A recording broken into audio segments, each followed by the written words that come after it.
What if a decision already being discussed behind closed doors could transform one of the largest traditional Catholic communities in the world overnight? Not by changing a doctrine, not by suppressing a sacrament, but by redefining its relationship with Rome in a way that would affect hundreds of priests, thousands of families, and countless faithful across 6 continents. That is the question circulating throughout traditional Catholic circles right now. Because over the past few days, a report has emerged suggesting that the Vatican may be considering a response to the Society of St. Pius X far more severe than many expected. If true, it would represent one of the most consequential disciplinary actions in recent church history. If false, it still reveals how tense the situation has become as July 1st approaches. By the end of this video, you'll understand exactly what is being claimed, what we know for certain, what remains speculation, and why the real issue extends far beyond 4 episcopal consecrations in Switzerland. Let's begin with the facts. The first fact is uncontested. On July 1st, 2026, the Society of St. Pius X plans to consecrate 4 new bishops at Icône, Switzerland.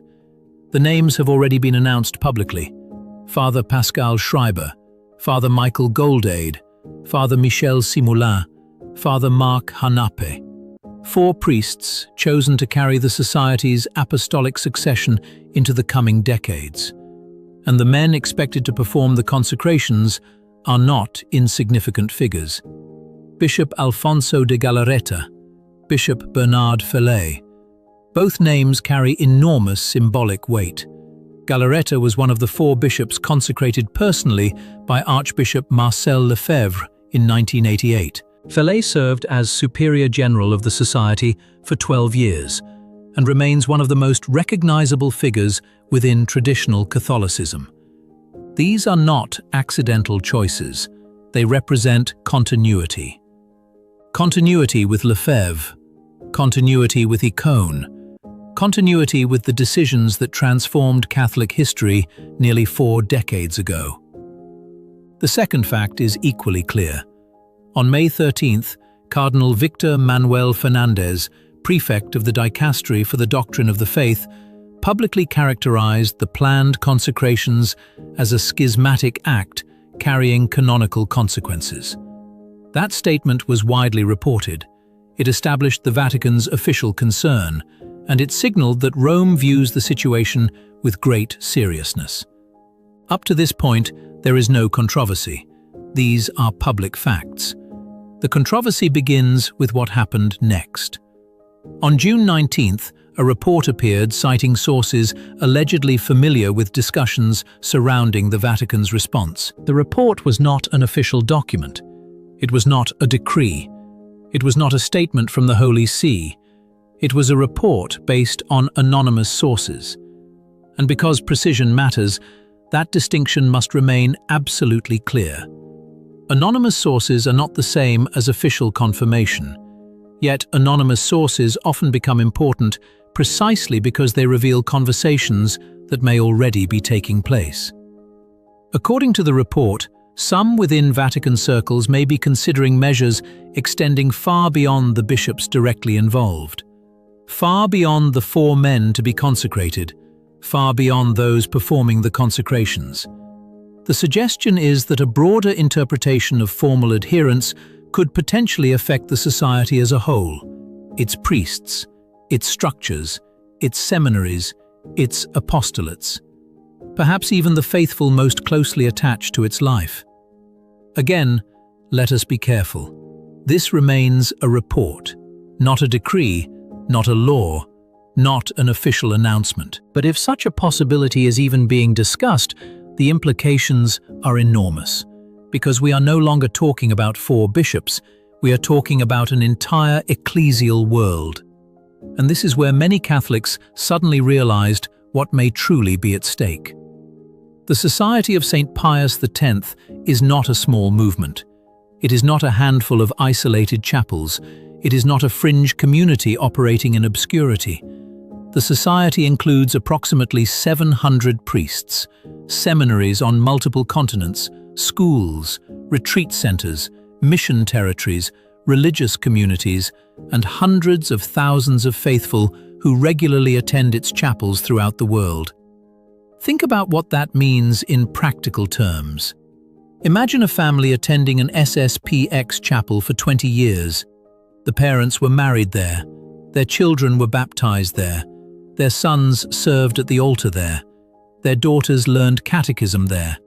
The family attends Mass every Sunday, confesses regularly, prays the Rosary, supports the parish, believes itself entirely Catholic. Now imagine being told overnight that your relationship to the Church has fundamentally changed. That is the human reality hidden behind legal terminology. Because canon law affects real people, real families, real souls. And whenever discussions of excommunication arise, that dimension must never be forgotten.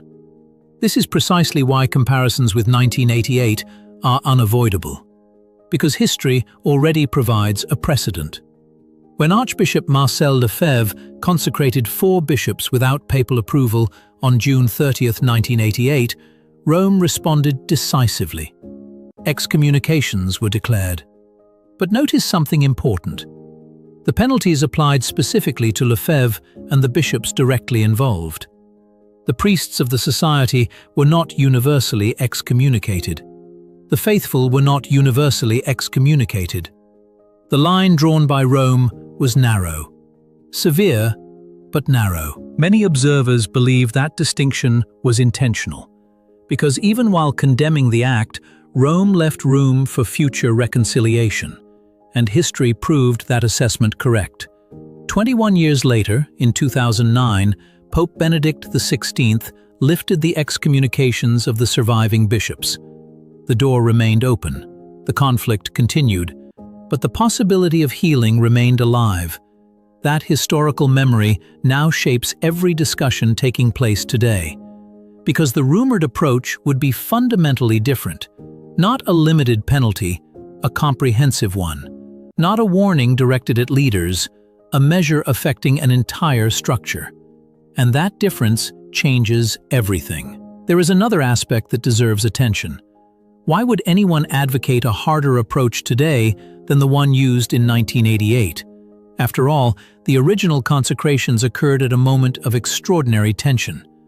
Archbishop Lefebvre was personally involved. The Vatican considered the event a direct challenge to papal authority.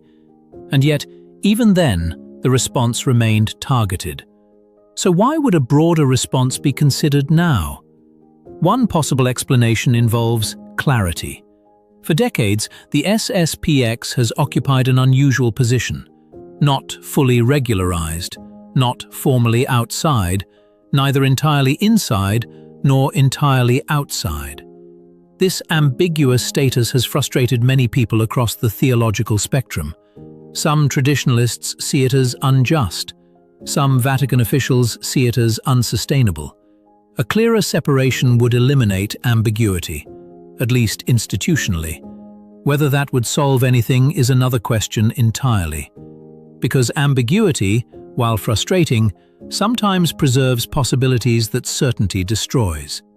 There is also a second explanation. A stronger response could be intended as a warning, not merely to the society itself, but to priests and faithful elsewhere who increasingly look toward traditional communities with sympathy. The growth of traditional Catholicism over the last 20 years has become impossible to ignore. Seminaries associated with traditional liturgy often remain full, while others struggle. Young families frequently populate traditional parishes. Vocations continue to emerge. The phenomenon exists whether one celebrates it or criticizes it. And that reality makes some church leaders nervous. The deeper question, therefore, becomes unavoidable. What exactly is the real issue? Is it episcopal consecration without a mandate? Or is it the continued growth of a traditional Catholic world that many assumed would eventually disappear? That question lies beneath nearly every discussion surrounding the SSPX. Officially, the issue is disobedience. Officially, the issue is ecclesial communion. Officially, The issue is episcopal authority. Yet, many faithful increasingly wonder whether something larger is involved. Because punishing 4 bishops is one thing. Restructuring the relationship between Rome and an entire traditional movement is something very different. And here we arrive at the central tension. The Church has always possessed the authority to discipline. No serious Catholic denies that. The question is how discipline should be exercised. As a remedy or as a rupture? As a path toward restoration or as a final separation? Those questions have accompanied every major ecclesiastical conflict in history, and they remain just as relevant today. Which brings us back to the report itself. At this moment, no official decree exists. No formal announcement has been made. No comprehensive penalty has been promulgated. The rumor remains exactly that, a rumor. But sometimes rumors become important not because they predict the future perfectly, but because they reveal fears already present in the present. And the fear circulating today is unmistakable. That July 1st may become not merely another chapter in a long dispute, but the beginning of something much larger. The most important question is not whether Rome has the legal power to act. No one seriously disputes that the Church possesses disciplinary authority. The real question is something far deeper. What happens after the act? What happens the morning after July 1st? Because history teaches that ecclesiastical penalties are only the beginning of a story, never the end. And that is precisely why the current situation deserves careful reflection rather than emotional reactions. Let us suppose for a moment that the strongest rumors become reality. Let us imagine that Rome adopts the hardest possible interpretation and issues measures extending beyond the bishops themselves. Would the problem disappear? Would the traditional movement simply dissolve? Would hundreds of priests suddenly abandon their communities? Would faithful families stop attending the chapels where they have worshipped for decades? History suggests otherwise, because the Church has faced situations like this before. Not identical situations. History never repeats itself perfectly. But similar tensions, similar conflicts, similar attempts to resolve spiritual problems through administrative solutions. And the results are often more complicated than expected. Consider the situation after 1988. Many observers believed Archbishop Lefebvre's consecrations would mark the end of the movement he founded. The logic seemed obvious. Without Rome's approval, without canonical regularity, without institutional support, surely the society would gradually disappear. Yet the opposite happened. The society survived, its seminaries continued, its schools multiplied, its apostolates expanded, its faithful remained. Whether one considers that development positive or negative, the historical fact remains undeniable. The movement did not vanish. This is why many canonists and observers caution against simplistic solutions. Because religious realities are not corporations. They are not political parties. They are communities built around convictions. And convictions rarely disappear because of legal declarations. They either weaken internally or strengthen through adversity. History repeatedly demonstrates this principle. This brings us to something many commentators overlook. The society of St. Pius X today is very different from the society of 1988. The priests are younger. Most members never knew Archbishop Lefebvre personally. Entire generations have grown up knowing only the current situation. Many faithful were not even born when the original consecrations took place. For them, the society is not a protest movement. It is simply their parish, their spiritual home, their normal Catholic life. That reality changes the equation significantly, because when authorities make decisions, they are no longer dealing merely with leaders. They are dealing with generations. Generations who sincerely believe they are preserving something precious. Generations who do not perceive themselves as rebels. Generations who often describe themselves not as opponents of the Church, but as defenders of tradition within it. Whether one agrees with that assessment or not, understanding it is essential. Without understanding motives, meaningful solutions become impossible. There is another dimension that deserves attention. Throughout recent decades, Rome has repeatedly emphasized dialogue. Dialogue with secular culture, dialogue with other religions, dialogue with separated Christians, dialogue with governments, dialogue with social movements. Dialogue has become one of the defining words of modern Catholic discourse, which naturally leads many faithful to ask a simple question. If dialogue is possible with everyone else, why should it become impossible here? Why should communication end precisely where disagreement becomes most painful? This question is not asked only by supporters of the society. Increasingly, it is being asked by Catholics who have no connection to the SSPX at all, because many sense that the issue now touches something larger than one organization. It touches the Church's approach to internal conflict itself. How should disagreements be handled? Through separation? Through patience? Through gradual reconciliation? Through firm correction accompanied by ongoing communication? These are not easy questions, but they are questions every generation of Catholics eventually faces. The situation becomes even more complex when one considers recent developments elsewhere in the Church.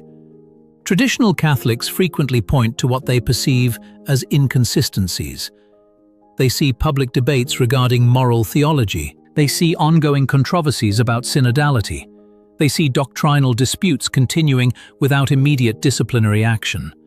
They see bishops publicly disagreeing with one another, and then they see strong warnings directed toward traditional communities.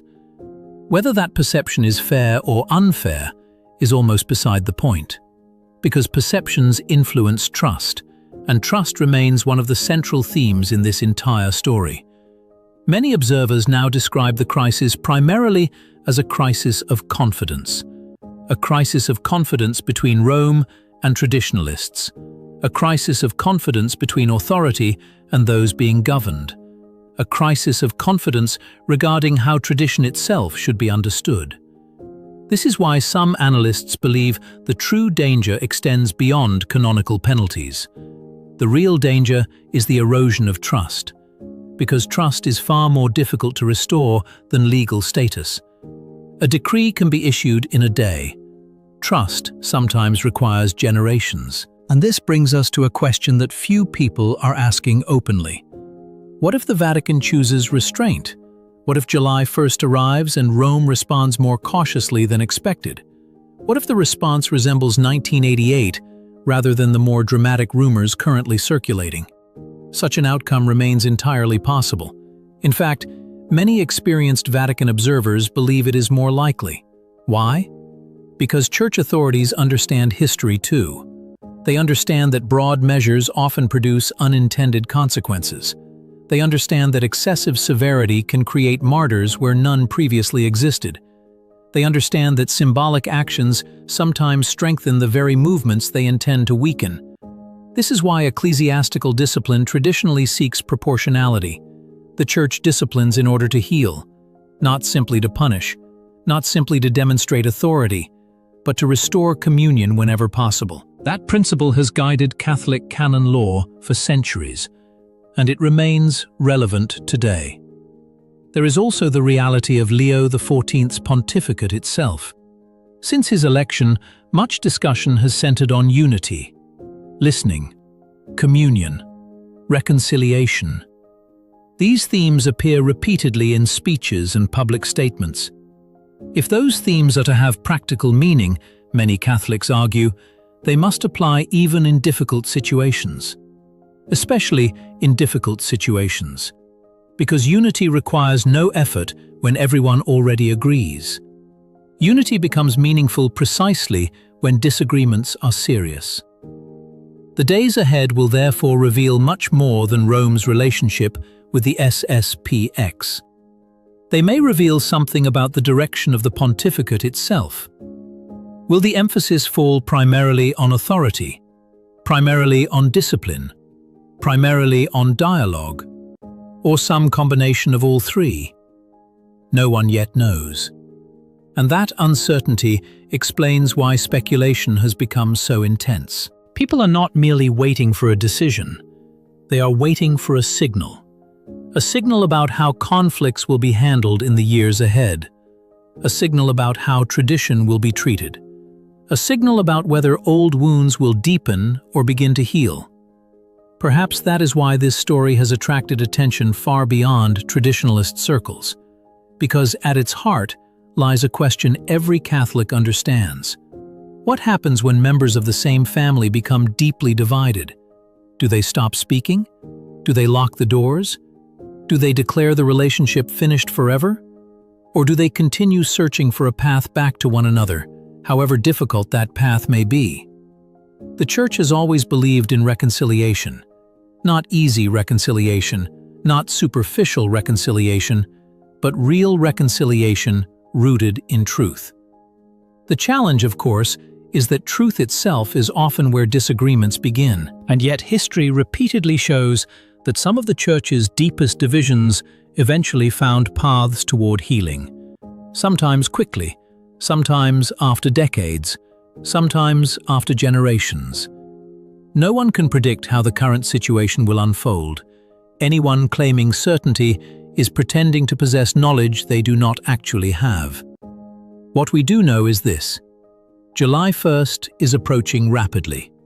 The consecrations appear likely to proceed. Rome will eventually respond. And whatever that response may be, it will shape Catholic discussions for years to come. Not because of 4 bishops alone, not because of one society alone, but because the underlying questions touch the heart of modern Catholic life: authority and tradition, discipline and mercy, unity and truth, communion and conscience. These tensions did not begin this year. They did not begin with Leo XIV. They did not begin with Francis. In many ways, they stretch back decades, perhaps even generations. Which is why no single decree, no single penalty, and no single event will resolve them completely. The deeper questions will remain, and Catholics of every perspective will continue wrestling with them. For now, therefore, prudence is essential. Rumors should not be treated as facts. Speculation should not be confused with certainty. Fear should not replace prayer, and anger should not replace charity. Because until official decisions are made, much remains unknown. What is certain is only this: the coming weeks may become some of the most significant weeks in the relationship between Rome and the Society of St. Pius X since 1988. And whatever happens next, the consequences will extend far beyond icon. They will affect how Catholics everywhere think about authority, tradition, and the future of the Church itself. What do you think? Will Rome choose firmness, patience, or a path that combines both? Comment below and share your thoughts. Amen. God bless you.